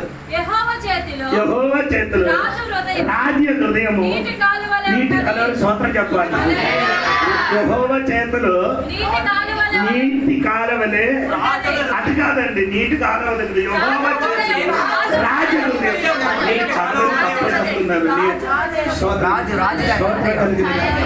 యెహోవా చేతులు రాజు. ఆయన అర్థం చెప్పండి. ఆయన అర్థం చెప్పండి. The king's heart is like a channel of water in the hand of Lord. ఏంటంటే అర్థం నీకు చెప్పండి. అంటే ఆ రిమోట్ లాగా ఎటు తిప్పితే అటు తిరిగిపోతుంది. నీకు అర్థం అవ్వలేదు. ఆ నీరు ప్రవాహాన్ని పొలము చెయ్యలేని వాడు కాబట్టి నీకు అర్థం అవ్వలేదు. పొలం ఉన్నవాడు అయితే అర్థం అవుతుంది. నీళ్ళు ప్రవాహము పేరు పొలమునికి పంపించాలని ఆ పండక్కి కోసం పని చేసిన పనివాడికి తెలుసు. ఆడేం చేసిన ఆడు నచ్చిన చోటకి అదే విధంగా దేవుడు చేస్తున్నారు. రాజుల హృదయము నీటి కాలవలే అది తిప్పుతున్నారట దేవుడికి. సారిగా అయితే కోరేస్ హృదయం దేవుడే చేశారు. ఎవరి కోసం? ఇశ్రాయేలు ప్రజల కోసం. స్తోత్రం చెప్పండి. దేవుని బిడ్డల కోసం అని చెప్పండి. ఎవరి కోసం తిప్పారు? దేవుడి బిడ్డల కోసం తిప్పినట్టుగా ఈ రాత్రిని కొన్ని మనుషుల హృదయం తిప్పడానికి దేవుడు తండ్రి కన్నీరు దేవుడు ఎలాంటి హృదయం తీసుకుంటుందండి. అర్థమైంది లేదు? ప్రార్థన చేయనప్పుడు ఈ వాక్యం వాడుకో. ఏది హృదయము నీటి కాలవలే ఉంది. మాకు అనుకూలంగా రాజుల హృదయము, పోలీసు హృదయము, ఆమె కలెక్టర్ హృదయము, ఎలవాడు చేయన వాడి హృదయము మన పట్టలు ఏం చేయాలి అని ఇక్కడ నుండి నీ ప్రార్థన చేసిన ఏడులో వారి హృదయం నీకు అనుకూలంగా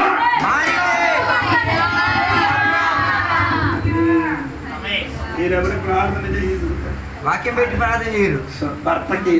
భర్తకు చేసేవాడి హృదయం నాకు అనుగుణంగా చెప్పాలని ప్రార్థన చేస్తే దేవుడు ఏం చేస్తుంది? హృదయములకి నీటి కాలవలే నీకు అనుకూలంగా తిప్పిన ఒక దేవుడు ఉంది.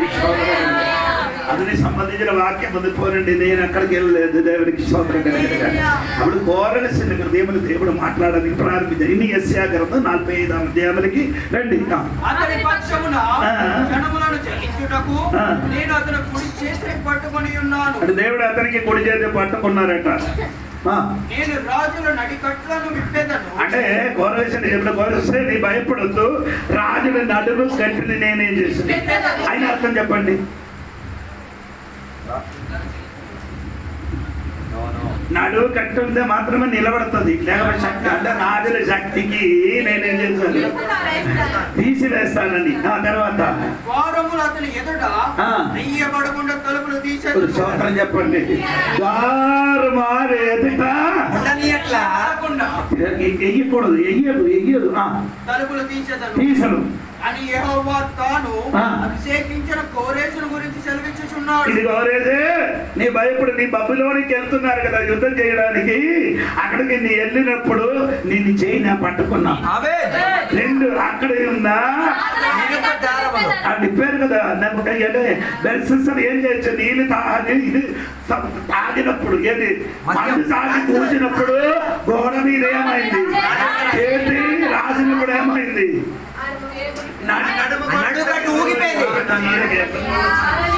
ఆయన నడుము మొత్తం ఊగిపోయింది. నడుము మొత్తం ఏమైంది? ఊగిపోయింది. కూరగొచ్చు వచ్చిన ఆ త్రోవకి సగం వచ్చినప్పుడు దేవుడికి స్తోత్రం కలుగును. నీ మీదకి ఒక వాగ్దానం ఉంది. ఈ రోజు కానీ ఎల్లుండి కానీ అది దేవుడు నెరవేర్చిన దేవుడు. నీ చెయ్యి పట్టుకున్న దేవుడు. నీ చెయ్యి పట్టుకున్న మాత్రం కాదు, నీకెదురుగా నిలబడిన ఆ శక్తియే దేవుడు గురువు చేస్తాడు. ఆ శక్తి దేవుడే శక్తి మాత్రం కాదు, ఆడికి వెళ్ళిన ప్రోమల ద్వారమే చేయను. మోసి ఇంకా చూడండి, వినండి. నేను నీకు ముందుగా పోవచ్చు మెట్టగా ఉన్న స్థలములను సరాలము చేశాను. మెట్టగా ఉన్న స్థలములు ఏం చేశాను? తర్వాత ఇత్తడి తలుపులను అదే స్తోత్రం చెప్పండి. ఎన్ని ద్వారం ఉంది అక్కడ? 120. పెద్ద ద్వారం ఎంత? 3. అదే ఇత్తడి ద్వారం. స్తోత్రం కలిగింది కనుక ఆ ఇత్తడి ద్వారం దేవుడు ఏం చేశాను? పగల కొట్టలేదురా. స్తోత్రం. ఈడందరూ ఏం చేశారు? వీరందరూ తాగిశీలగా పచ్చగా ఉండినప్పుడు ఇది ద్వారము మూయడానికి మర్చిపోయింది. ఈ 3 ద్వారము మర్చిపోయింది. మూయడానికి ఇది మూస్తే లోపలికి రావడం కష్టం. ఏముంది? నీళ్ళుంది. నీళ్ళు కాలువలో ఏముంది? నీళ్ళుంది. నీళ్ళు ఏం చేశారంటే కోరగస్ తన తోడుగా ఉన్నవాడు ఏం చేశాడంటే ఈ నీళ్ళకి అక్కడ ఒక చిన్న డాముగా కట్టారు. ఈ నీళ్ళు మొత్తం ఏమైంది? ఆగిపోయింది. ఇప్పుడు నీళ్ళు లేదు. దోని సంవత్సరం అది లోపల ఏం లేదు, నీళ్ళు లేదు. కిందకి చదవండి. ఇనుము గడిలో ఇరగొట్టారు. ఇశ్రాయేలు దేవుడైన యెహోవాను నేనే అని నీవు తెలుసుకొనున్నట్లు అంధకార స్థలములలో ఉంచబడిన నిధులను రాష్ట్ర స్థలములలో అందులో స్థలములో ఉంచబడిన చాలు. అప్పుడు బబిలోనులకు వెళ్ళడానికి 3 దారం ఏం చేయలేదు, మూయలేదు కాబట్టి కోరగస్తు సైన్యం ఏం చేసి లోపలికి వెళ్ళలేదు. లోపలికి వెళ్ళడం మాత్రం కాదు, అంధకారములున్న నిధులు ఈ నీళ్ళు లోపల ఏం పెట్టరు, నిధులన్నీ ఆడు దాచిపెట్టారు, ఎవరు తీసుకొని వెళ్ళకుండా. సోత్రం గట్టిగా చెప్పాలి. నీళ్ళు లోపల దాచిపెట్టినా అంధకార నీతిని మొత్తం ఎవరి అది మొత్తం తీసుకొని వెళ్ళిపోయారు. ఎవరు? కోరగస్ తీసుకొని వెళ్ళిపోయారు. కోరగస్ తీసుకొని వెళ్ళిపోయింది. ఆ రాత్రి ఇంకా మనం చదివిన వాక్యం కలిగిన మెనే 5:24 వాక్యం. ఆయన నిన్ను త్రాసులో తూచగా నీవు తక్కువగా కనపడితివి. దేవుడు ఏం చేస్తుంది? త్రాసు వేసి తూకం వేస్తాడు, తక్కువ కనబడకూడదు. నీ బరువు కాదు, నీ మనం నీ జీవితం. దేవుడు నీ జీవితం ఏం చేస్తుంది? ఇక్కడ వంకర చేయడం త్రాసు కాదు, అది కరెక్ట్ ఉందే నో ప్రాబ్లం. ఇప్పుడు ఏం చెప్పాడు? నిన్ను తక్కువగా కనబడిన ఎడలా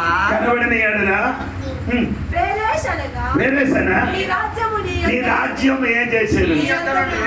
నీ వద్ద నుండి విభాగింపబడి మాధ్యులకి పార్శ్వనికి ఇచ్చారట. సోదరు అప్పుడే మొదటి రాజ్యం పోయింది.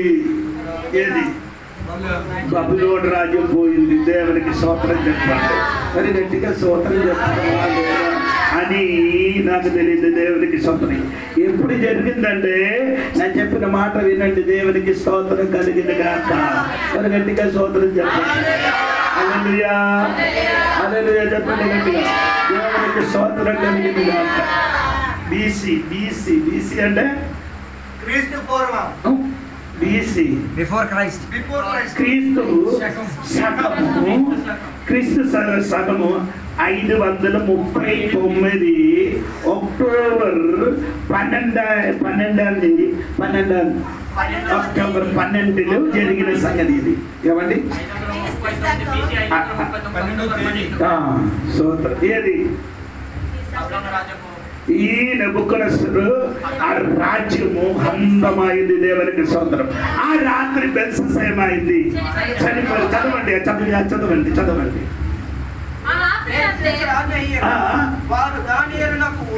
లేదు, ఆ రాత్రి అందా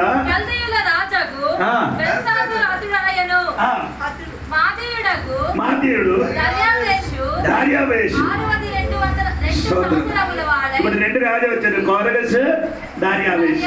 దేవునికి స్తోత్రం కలిగినది. 2 రాజ్యం ఏది? మేదో పార్షియా. 2 రాజులు వచ్చి దేవునికి రాత్రి ఆలయమైంది. చనిపోయారు. దేవునికి స్తోత్రం. ఆ రాజు ఎవరికి దొరికింది?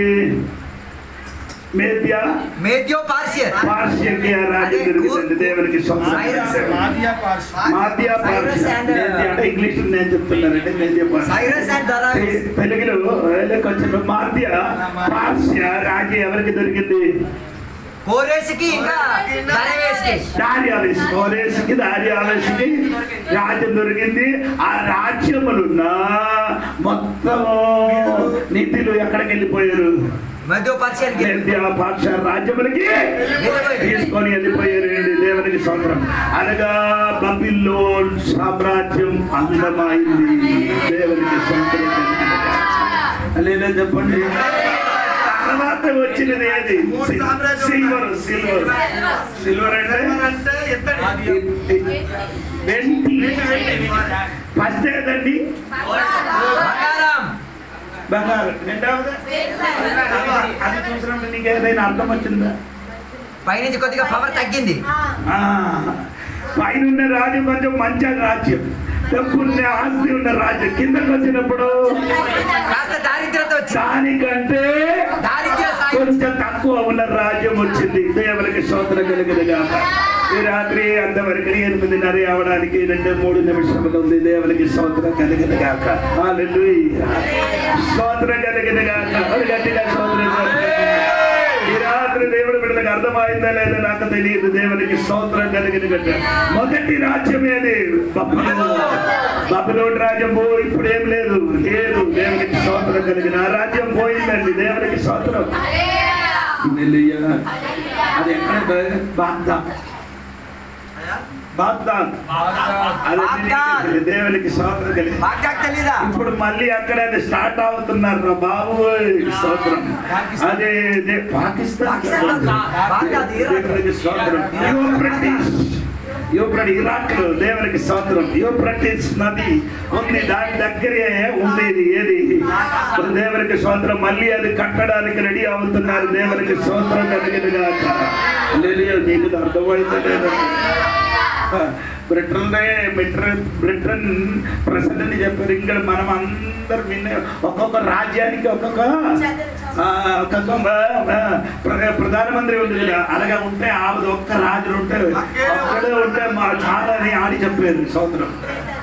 దేవునికి స్తోత్రం కలిగిన అని చెప్పారండి. ఒక్కడు రావాలండి. అన్ని రాజ్యములకి ఏలవాడు చేయడానికి ఒక్కడు వస్తే చాలు. అలాగే ఒక్కడు వస్తుంది. దేవునికి స్తోత్రం కలిగిన ఈ 10 కొమ్మ నుండి ఇంకొక కొమ్మ వస్తుంది. ఇదే చూడరా ఆడు ముఖం మామే ఆడి ముఖం చూడాలి. ఆడు ముఖం చూడాలి. కొమ్ము ఆడు కొమ్మ అంటే అంత్యక్రీస్తు వస్తుంది. దేవునికి స్తోత్రం కలిగిన కాక. అలాగే చెప్పండి గట్టిగా, ఇంకా గట్టిగా చెప్పాలి. అంత్యక్రీస్తు వచ్చిన ముందుకే ఏం జరుగుతుంది? 2-3 నిమిషాలు ఉంది. అందుకే నేను చెప్తున్నాను. అంత్యక్రీస్తు వచ్చిన తర్వాత ఏమవుతుంది? ముద్ర అవుతుంది. ఏ ముద్ర? 600. ఇప్పుడు అన్ని ఏమైనా చిప్ వచ్చింది. అన్ని చిప్. ATM card chip. అవును కదా. ఆధార్ కార్డుని చిప్ అయిపోయింది. దేవునికి స్తోత్రం. సినిమా కూడా ఏమైంది? చిప్. అన్ని చిప్. ఇంకా చిప్ రావాలి. నీ శరీరంలో రావాలి. శరీరం వస్తే అన్ని నొప్పి అడా. ఎన్ని డప్పు ఉంటే కార్డు తెలుసు. ఇప్పుడు సరే ఇది లేదు కాబట్టి ఎన్ని దాచిపెట్టిన కానీ ఎవరికి తెలియదు. అది వచ్చిన అనుకో, అది వచ్చిన కానీ అబద్ధం చెప్పడానికి అవదు. ఎవరికి మోసం చేయడానికి అది ఏదో తప్పు చేసినందుకు వెంటనే పట్టుకుంటారు. స్వాతంత్రం చెప్పండి. ఒకే స్కానింగ్ మనకి ఓకే చాలు. అది అంటే ఎఫెసీ పత్రిక 4:30 పరిశుద్ధాత్మ దేవుడు వల్ల మమ్మల్ని ఏం చేసేసారు? ముద్ర చేశారు. మనకి ముద్ర చేసేది. ఇంకొక ముద్ర వచ్చిన మునుపే మనం ఈ భూమి విడిచిపెట్టి పైకి వెళ్ళిపోతున్నారు. దేవుడికి స్తోత్రం చెప్పాలి. హల్లెలూయా చెప్పాలి. దేవుడికి స్తోత్రం కలిగిన ఈ 3-4 రాజ్యం. 4వ రాజ్యం ఏమవుతుంటే రోమా సామ్రాజ్యం. 4వ ఏమంటే రోమా సామ్రాజ్యం. రోమా సామ్రాజ్యం 2 అయిపోయింది. 2 కాలుగా ఉంది కదా. స్తోత్రం. అయితే ఇక్కడ ఎలాగుంది? 2 చెయ్యి ఉండినట్టుగా 2 రాజులు. కోరెస్ ఇంకెవరు? దారియావేషు. 2 రాజులు కలిసి రాములు. హలో స్తోత్రం. అది ఇది 2. ఇంకా ఏమండి? ఇది 2 అయింది కదా. ఈ కారు ఎలాగంటే ఏమంటండి? మట్టి ఇనుము కలిసి ఉంటావా? సెట్ అవ్వదు. అయితే ఇప్పుడున్న మన ఇండియా పార్టీ ఎలాగ ఉంది? బీజేపీ, టీడీపీ,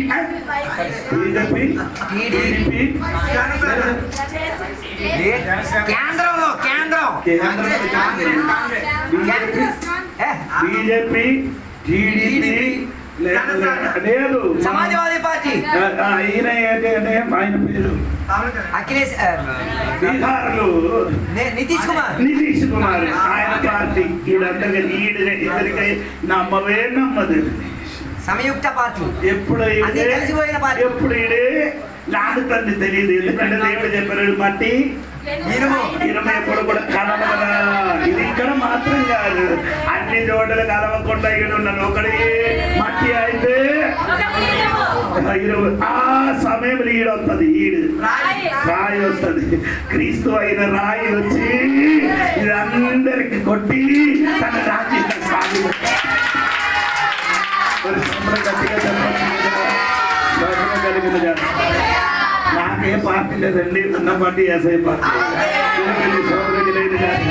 వాక్యం చెప్పినప్పుడు కరెక్ట్ గా నేను చెప్పారు. దేవునికి స్తోత్రం కలిగిన గాక. ఇప్పుడు వాళ్ళు ఉన్నారు, బీజేపీ తోడుగా ఉన్నారు. వాళ్ళు ఏం చేస్తున్నారు? అదే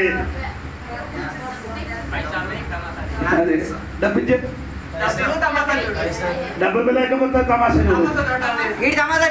స్తోత్రం కలిగింది కాక.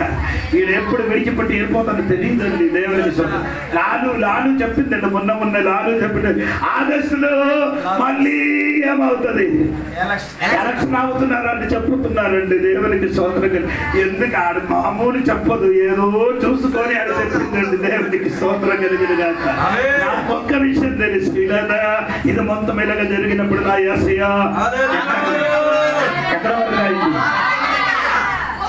గుమ్మం దగ్గర నిలబెడుతున్నారు. గుమ్మం దగ్గర ఇంటి వచ్చి అడుగు పెట్టింది. స్తోత్రం కలిగిన గాక.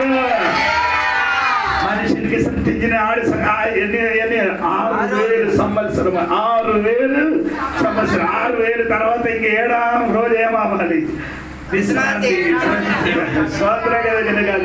6వ రోజు తర్వాత ఏం కలగాలి? విశ్రాంతి. నీకు రెస్ట్. అదేంటి అర్థం అంటే 6వ రోజు దేవునికి విశ్రమించినట్టుగా దేవుడు సంఘం యేసయ్య తోడుగా. స్తోత్రం కలిగిన. అర్థమైందో లేదో తెలియదండి. దేవునికి స్తోత్రం కలిగిన. ఫోటో ఉన్నవారు, మొబైల్ ఉన్నవారు దాన్ని ఫోటో తీసుకొని ఇచ్చండి. దేవునికి స్తోత్రం. పాస్ట్ చూస్తే ఈ మధ్యన ఇది ఉంది రండి కదా, గ్రీక్ చెప్పలేదు కదా. ఒకటే చెప్పాలి, ఇంకొకటే చెప్పాలి, ఇంకా 2 ఎదుగొండి చెప్పాలి, 3 చీసి చెప్పాలి, 4 ఈడు గురించి చెప్పాలి. అదే ప్రకటన గ్రంథము 13వ అధ్యాయంలో రాయబడిన ఈ మిస్టర్ ఆయన గురించి చెప్తారు. దేవునికి స్తోత్రం కలిగింది గాక. ఇది చెప్పడానికి చార్ట్ తెచ్చి వచ్చారు. వచ్చిన వారు కూడా చార్ట్ తీసుకొని వస్తుంది. ఇది మొత్తం చెప్పుకొని మాత్రమే అంటది. వీడికి తెలియదు కదా. ఈ అమ్మ ఎక్కడికి వచ్చి సింహద పైన 7 తల 7 తల 7 కొండ, 7 తల 7 కొండ, 7 తల అంటే యేసయ్యకి ఎవరుంది? ఒక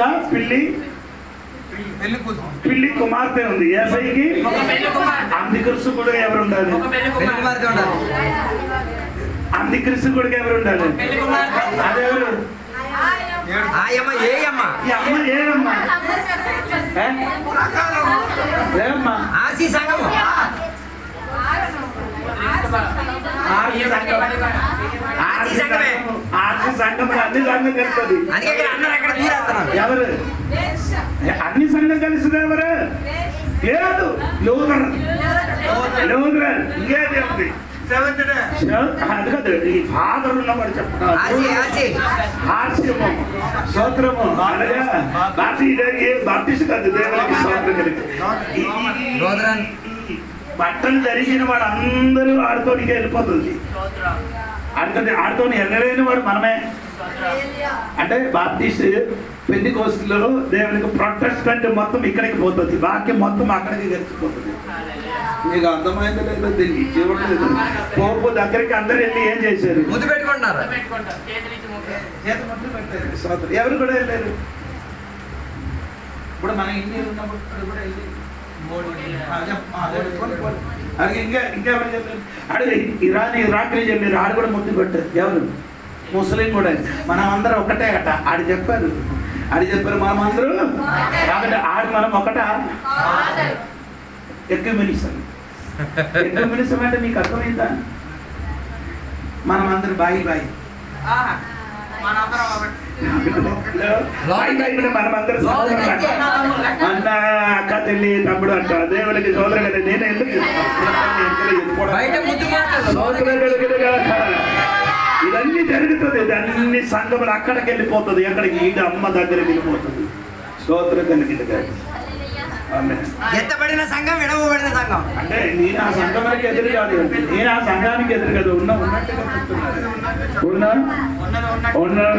చెప్తున్నారు. అది 17వ అధ్యాయంలో చిన్నప్పుడు బిడ్డ తీసి చెప్తానండి. స్తోత్రం చెప్పండి. దేవుడు మనకందరికి దీవించిన గాక.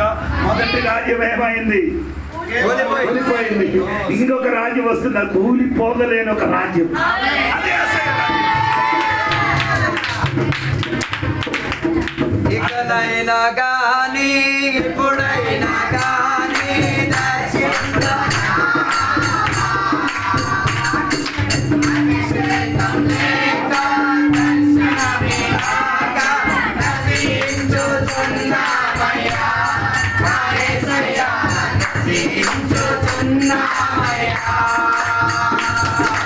ఎప్పుడైనా గాని ఎప్పుడైనా దర్శించరా అభిషేకం లేక దర్శనమే రాక నశించుతున్నామయ్యా కావలివాడు ఉదయం కోసం మేల్కు కలిగి చూచున్నట్లుగా కావలివాడు ఉదయం కోసం మేల్కువ కలిగి చూచున్నట్లుగా నీ కోసం చూసానయ్యా నా యేసయ్యా నా జీవం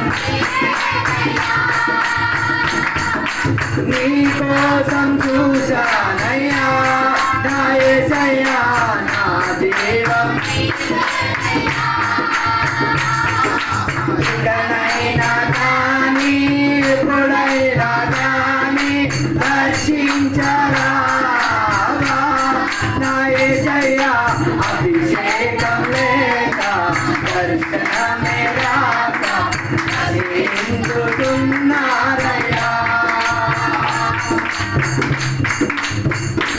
అందరం రాత్రి వేళ దేవుని యొక్క సన్నిధిలో సమర్పించుకోలేము. రాత్రి వేళ చెప్పబడిన మాట ప్రకారంగా దేవుడు తోడు లేక మనం ఏమీ సాధించలేము, ఏమి నెరవేర్చి తీరలేము. అందుకే ఎంత గర్వించుచున్న బాబిలోను దేశము చెందిన నెబుకద్నెజరు రాజు అయిన హెచ్చరిక ఇవ్వకుండా దేవుడు ఎవరిని కూడా సంహరించాడు. అందుకే రాత్రి వేళ ఒక విషయం తెలుసుకో, ఆస్తులు పెరిగినప్పుడు అంతస్తులు పెరిగినప్పుడు దేవుడిచ్చిన మేలులన్నీ పెరిగినప్పుడు నాయన గర్వించుకోవద్దు, గొప్పగాని భావించుకోవద్దు, నా దగ్గర బలం ఉందని భావించుకోవద్దు. నాయన ఈ రాత్రి వేళ దేవుడు నీకు హెచ్చరిక ఇచ్చి చెప్పుచున్నాడు, నాయన తగ్గించేసుకో, వినయములోకి వచ్చేసుకో, దేవుని యొక్క వాక్యానికి లోబడి తీరు, దేవుని పిలిచి తప్పును అడిగి తీరు. అలాగైతే నీవు విడవబడకుండా కాపాడబడి తీరగలిగి తీరుతావు. అందుకే రాత్రి వేళ దేవుని యొక్క సన్నిధిలో సమర్పించుకుందాం. మన మధ్యలో భాస్కర్ పాస్టర్ గారు ఉన్నారు, ప్రార్థన చేసి ఆశీర్వాదం చెప్పి ముగించేస్తారు. ప్రార్థన చేసుకుందాం.